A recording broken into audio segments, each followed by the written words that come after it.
மாணவர்களே, அன்பின் ஆண்டவரும் அருமை இரட்சகருமாகிய இயேசு கிறிஸ்துவின் நல்ல நாமத்தினாலே உங்கள் அனைவரையும் அன்போடு வாழ்த்துகிறேன். எனக்கு அன்பான சகோதர சகோதரிகளே, இந்த வல்லமையான நடு இரவு ஜெபம் அழிவின் ஆயுதங்களை, அதாவது பிசாசும் அவனுடைய கூட்டத்தாரும் சத்துருவும் அவனுடைய எல்லா தூதர்களும் நமக்கும் நம்முடைய பிள்ளைகளுக்கும் நம்முடைய குடும்பங்களுக்கும் கையின் பிரயாசங்கள் நம்முடைய வாழ்க்கைக்கு விரோதமாய் செய்கிற எல்லா தந்திரங்களுக்கும் மத்தியிலே அவனுடைய எல்லா அழிவின் ஆயுதங்களையும் அழித்து நம்முடைய வாழ்க்கையை ஆசீர்வாதமாய் மாற்றுகிற அற்புதமான நடு இரவு ஜெபம் என்பதை கருத்திலே கொள்ளுங்கள். அருமையான தேவ பிள்ளைகளை நன்றாக கவனியுங்கள். இந்த வல்லமையான நடு இரவு ஜெபம், ஐயா, நேற்று நாம் தியானித்தது போலவே, நேற்று நடு இரவு ஜெபத்திலே தியானித்தது போலவே ஏன் என்று தெரியாத பிசாசின் கிரியைகளை நிச்சயமாய் சங்கரிக்கும். இன்றும் நன்றாக கவனித்துக் கொள்ளுங்கள். ஏன் என்று தெரியாத வியாதிகள், மருத்துவர்களால் கண்டுபிடிக்க முடியாத வியாதிகளும் நோய்களும் வலிகளும் உபத்திரவங்களும் ஜனங்களை சூழ்ந்து கொள்ளுகிறதை நாம் காண்கிறோம். ஐயா, நன்றாக வாழ்ந்து கொண்டிருந்த குடும்பங்களிலே திடீரென பிரச்சனைகள், காரியமில்லாத மன வருத்தங்கள், காரியமே இல்லாத சந்தேகங்கள், காரியமே இல்லாத குடும்பத்திலே குழப்பங்களும் சண்டைகளும், ஒருவேளை நடு இரவுகளிலே தூங்க வரும் பொழுது சந்தோஷமாய் இருக்க வேண்டிய நேரங்களிலே சங்கடங்களும் உபத்திரவங்களும் பிரிவினைகளும் குழப்பங்களும் சண்டைகளும் வருகிறது. ஏன்? இவைகள் எல்லாவற்றிற்கும் பின்பாக ஒரு சத்துரு கொல்லவும் அழிக்கவும் திருடவும் செய்கிற சத்துரு கிரியை செய்கிறான் என்பதை அறிந்து கொள்ளுங்கள். ஏன் விபத்துக்களும் மரணங்களும் இப்படியாய் காரணம் இல்லாமல் வருகின்றன? அநேக விபத்துக்களை பார்த்தோமே. ஆனால் அன்பு சகோதர சகோதரிகளே, பாருங்கள், அந்த விபத்தில் இருந்து ஒரு மனிதன் தப்பித்து ஓடினால் கூட தப்பிக்க முடியாது, அகப்பட்டுக் கொண்டவர்கள் இருக்கிறார்கள். ஐயா, இந்த வாகனம் மகா கொடூரமாய் வருகிறது, இதில் இருந்து நாம் தப்பிக்க வேண்டும் என்று முன்கூட்டியே ஒதுங்கி ஓடினவர்களையும் கூட விபத்துகள் தொடர்ந்து பிடித்திருக்கிறது. அருமையான தேவ பிள்ளைகளே, இந்த விபத்து நடப்பதற்கு சந்தர்ப்பமே இல்லை, சாத்தியமே இல்லை. ஆனால் விபத்து நடந்தது என்று சொல்ல கேட்டிருக்கிறோம். மரணங்கள், எதிர்பாராத மரணங்கள், குடும்பங்களிலே ஆச்சரியமான மரணங்கள். ஐயா, இரவிலே தூங்குகிற மனிதன் காலையிலே எழும்புகிறது அறிவாயிருக்கிறது. அநேக பிரச்சனைகளை பார்க்கிறோம். ஒரே இரவிலே, நன்றாக கவனியுங்கள், ஒரே இரவிலே தாறுமாறாய் போன குடும்பங்கள் உண்டு, தாறுமாறாய் போன வந்த வியாதிகள் உண்டு, மரணங்கள் உண்டு, ஆபத்துகள் உண்டு. அருமையான தேவ பிள்ளைகளே, இவைகள் எல்லாவற்றிற்கும் பின்பாக ஒரு பொல்லாத சத்துரு இருக்கிறான். திடீரென ஏற்படுகிற நஷ்டங்கள், எதிர்பாராத டேமேஜ்களும், கடன்களும், கஷ்டங்களும், தோல்விகளும், ஏன் இப்படி நடந்தது என்றே தெரியவில்லை. எங்களை நம்பி இருந்தவர்கள் எப்படி இப்படி திசைவாரி போனார்கள் என்பதை என்னால் நம்பவே முடியவில்லை. ஐயா, இந்த பிசினஸ், இந்த வியாபாரம் தோற்று போவதற்கு என்ன நியாயமும் இல்லை. இதை நடத்தின அநேக நன்றாக இருந்திருக்கிறார்கள் உலகத்தில் உள்ளவர்கள் கூட. ஆனால் தேவ பிள்ளையாகிய நான் எப்படி தோற்று போனேன்? என் பிள்ளைகள் எப்படி இப்படி தாறுமாறாய் போய்விட்டார்கள்? என் கணவன் அல்லது என் மனைவி எப்படி இப்படி பிரிவினையை விரும்புகிறார்கள், சந்தேகப்படுகிறார்கள்? குழப்பங்கள் வந்து, ஐயா, எங்கள் குடும்பத்தை சுனாமி போல் அடித்துக் கொண்டு போய்விட்டதே அல்லது போய் விடுவது போல் இருக்கிறதே என்று நீங்கள் சொல்லலாம். அருமையான தேவ பிள்ளைகளை நன்றாக கவனியுங்கள். இதற்காகத்தான் நீங்கள் ஊக்கமாய் ஜெபிக்க வேண்டிய ஒரு அவசியம் இருக்கிறது. ஐயா, ஏனோ தானோ என்று முணு என்ற ஒரு 2 நிமிஷம் 3 நிமிஷம் ஜெபித்துட்டு போகிற ஜெபங்களினால் நிச்சயமாய் ஒரு பிரயோஜனமும் இல்லை என்பதை நன்றாக தெரிந்து கொள்ளுங்கள். காரியமில்லாமல் ஏனோ தானோ என்று ஒரு சீரியஸ்னஸ் இல்லாமல், ஐயா, ஒரு தீவிரம் இல்லாமல், ஒரு இருதயத்தில் இருந்து ஒரு வேட்கை, தாகம், ஒரு பசி தாகம் நீதியின் மேல் இல்லாமல் ஜெபிக்கிற மேலோட்டமான ஜெபங்களிலே என்ன பிரயோஜனம் இருக்க போகிறது? அருமையான தேவ பிள்ளைகளை, உங்கள் காரியங்களிலே ஒரு வெற்றி அடைவதற்காக, பிசாசு ஏனென்று தெரியாத பல்வேறு குழப்பங்களை போடுகிற எல்லா சூழ்நிலைகளிலும் இருந்து நீங்களும் உங்கள் பிள்ளைகளும் ஜெயம் எடுப்பதற்காக நிச்சயமாய் நடு இரவுகளிலே ஜெபியுங்கள். என் அன்பு சகோதர சகோதரிகளே, நிச்சயமாய் நடு இரவுகளிலே 3 மணி 4 மணி போன்ற பகுதிகளிலே எழும்பி தியாகத்தோடு, உங்கள் தியாக பலியோடு, அழுகையோடும் கண்ணீரோடும், சில வேளைகளிலே உங்களுடைய பிரச்சனைகளுக்கு ஏற்றாற் போல தேவ சமூகத்திலே வாருங்கள். ஐயா, எனக்கு இந்த உலகத்திலே எங்கும் எங்கேயும் எதிலும் ஒரு நம்பிக்கை இல்லை. நான் நம்பி இருந்ததெல்லாம் கைமாறி போய்விட்டது. நான் நம்பி இருந்த காரியங்கள் ஒன்றுமே என் வாழ்க்கை வாழ்க்கையிலே நடக்கவில்லை. நம்பி இருந்தவர்கள் எல்லோரும் என்னை கைவிட்டு விட்டார்கள். இந்த உலகம் என்னை மறந்து விட்டது. ஐயா, இந்த உலகம் என்னை உதறி தள்ளிவிட்டது. ஆனால் இந்த நடுராத்திரியிலே, நடு ஜாமத்திலே, அல்லது மிக மிக அதிகாலையிலே வந்து உடைய சமூகத்திலே வருகிறேன், என் தெய்வமே எனக்கு இறங்கணுமே என்று நீங்கள் கேட்கும் பொழுது நிச்சயமாய் என் தேவனாகிய கர்த்தருடைய கிருபை உங்கள் மீது ஊற்றப்படும்.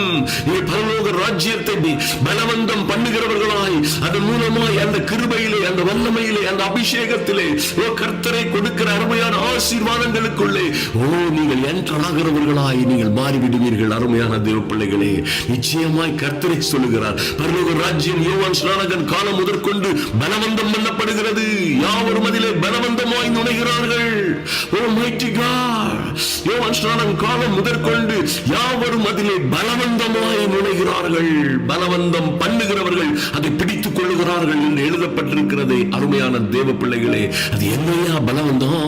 பரலோக ராஜ்யத்தையே நம்ம பலவந்தம் பண்ணலாமான்னு கேட்டீங்கன்னா, பரலோக ராஜ்யத்தையோ அந்த பரிசுத்தரையோ நாம் பலவந்தம் பண்ண முடியாது. அருமையான தேவ பிள்ளைகளே, ஆனால் அந்த கிருபையை பெற்றுக் கொள்வதிலே, அந்த கர்த்தர் உங்களுக்காக வைத்திருக்கிற மகிமைகளை, கிருபைகளை, ஆசீர்வாதங்களை பெற்றுக் கொள்வதிலே இந்த பொல்லாத பிசாசு ஆயிரமான இடைஞ்சல்களை, சோதனைகளை, துன்பங்களை, உபத்திரவங்களை உங்களுக்கு விரோதமாக போடுறானே.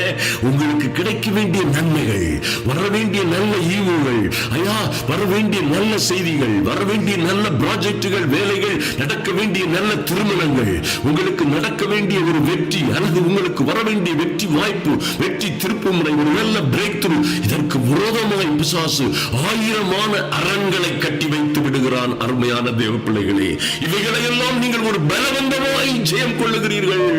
இவைகளுக்கு விரோதமாய் பலவந்தமாய் எழும்புகிறீர்கள். எழும்புகிற பொழுது அவற்றை பலவந்தம் பண்ணுகிறீர்கள். பொல்லாத சத்துருவே, உனக்கு எங்கள் மீது அதிகாரம் இல்லை. யாக்கோபு 4:7 சொல்லப்பட்டிருக்கிறபடி, பிசாசாகிய உனக்கு நாங்கள் எதிர்த்து நிற்கிறோம். நீ எங்களை விட்டு ஓடி போவதை தவிர உனக்கு வேற வழியே இல்லை. என்னை, என் பிள்ளைகளை, என் குடும்பத்தை விட்டு வெளியேறு இயேசுவின் நாமத்தினாலே என்று நீங்கள் பிசாசுக்கு எதிர்த்து நிற்கும் பொழுது அவன் உங்களை விட்டு ஓடி போவான். அருமையான தேவ பிள்ளைகளே, 1 பேதுரு 5:8-9 கர்த்தருடைய வார்த்தை சொல்லுகிறது, தெளிந்த புத்தி உள்ளவர்களாயிருங்கள். ஐயா, ஏற்ற காலத்திலே அவர் உங்களை உயர்த்துவதற்கு சித்தமாயிருக்கிறார். ஆதலினால் அவர் உங்களுக்கு நன்மை செய்ய ஆயத்தமாயிருக்கிறார். நீங்களோ தெளிந்த புத்தி உள்ளவர்களாயிருங்கள், விழித்திருங்கள். ஏனெனில் உங்கள் பிசாசானவன், உங்கள் எதிராளியாகிய பிசாசானவன் உங்களை எங்கே விழுங்கலாம், எப்படி விழுங்கலாம் என்று வகை தேடி கர்ஜிக்கிற சிங்கம் போல உங்களை சுற்றிலும், உங்கள் பிள்ளைகளை சுற்றிலும் திரிகிறானே.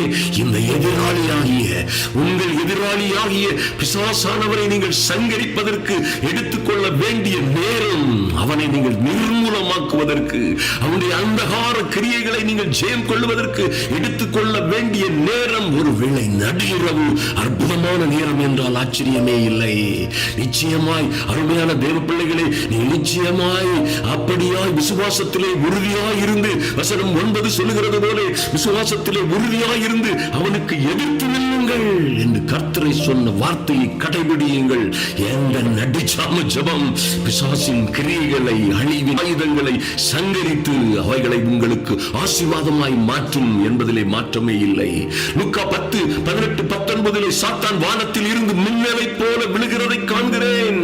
அன்பு தேவ பிள்ளைகளே, மின்னல்கள் ஒரு நாளும் பகல் வேளையிலே விழுந்ததை நாம் அறிந்ததில்லை. அநேகமாய் இரவு வேளைகளிலே விழுந்ததை பார்க்கிறோம். ஐயா, மின்னலை போல் வானத்தில் இருந்து விழுகிறவன் அந்த குடும்பத்தை, அந்த பிள்ளைகளை, அந்த அவர்கள் செய்கிற காரியங்களை, அவருடைய வீட்டை, அவருடைய முதலீடுகளை நாசமாக்குகிற வல்லமை இருக்கிறது.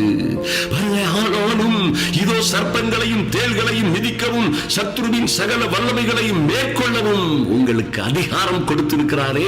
இந்த அதிகாரத்தை எப்பொழுது பிசாசு உங்களுக்கு விரோதமாய் கிரியை செய்வானோ அந்த அந்தகார வேளைகளிலே, அந்த இருளின் சாம்ராஜ்யங்கள் விழித்துக் கொண்டிருக்கிற வேலை செய்கிற அந்த இரவு வேளையில் தாமே நீங்கள் எழுந்து உங்கள் பிள்ளைகளுக்காக மன்றாடுங்கள்.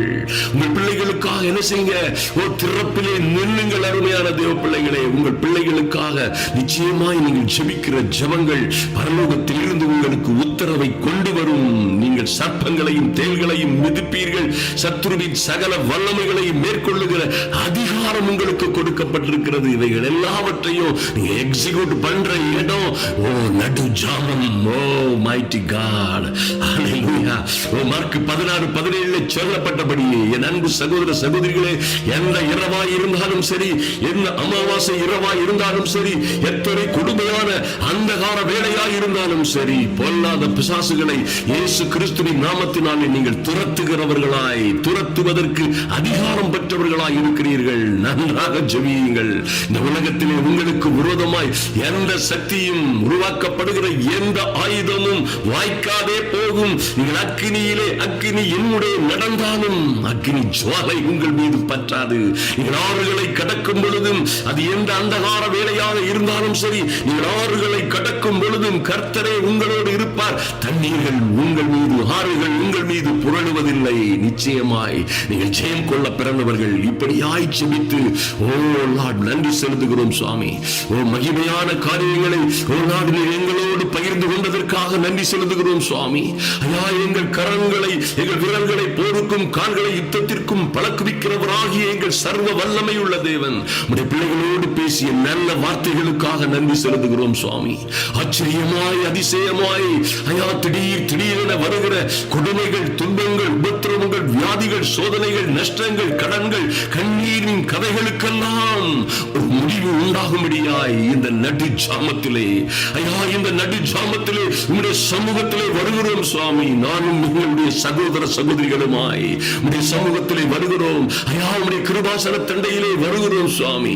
எங்களுக்கும் விரோதமாய் செய்யப்பட்ட எல்லா சதி சூனியங்களும் நிர்மூலமாகும்படியாய், ஐயா, இவர்களுக்கும் இவர்கள் பிள்ளைகளுக்கும் விரோதமாய் செய்யப்பட்ட எல்லா விதமான சதி சூனியங்களும், எல்லா விதமான மாய்மான தந்திரங்களும், எல்லா விதமான செய்வினை கட்டுகளும், பாவ சாப கட்டுகள் எல்லாம் இன்றே சங்கரிக்கப்படும்படியாய் அழிவின் ஆயுதங்கள் எல்லாம் அழிக்கப்பட்டு இவர்களுக்கும் இவர்கள் குடும்பங்களுக்கும் ஒரு ஆசீர்வாத மழை உண்டாகும்படியாய் ஜெபிக்கிறோம். சத்துருவின் சகல வல்லமைகளும் இன்றே நிர்மூலமாகட்டும் சுவாமி. நன்றி செலுத்துகிறோம் ராஜா.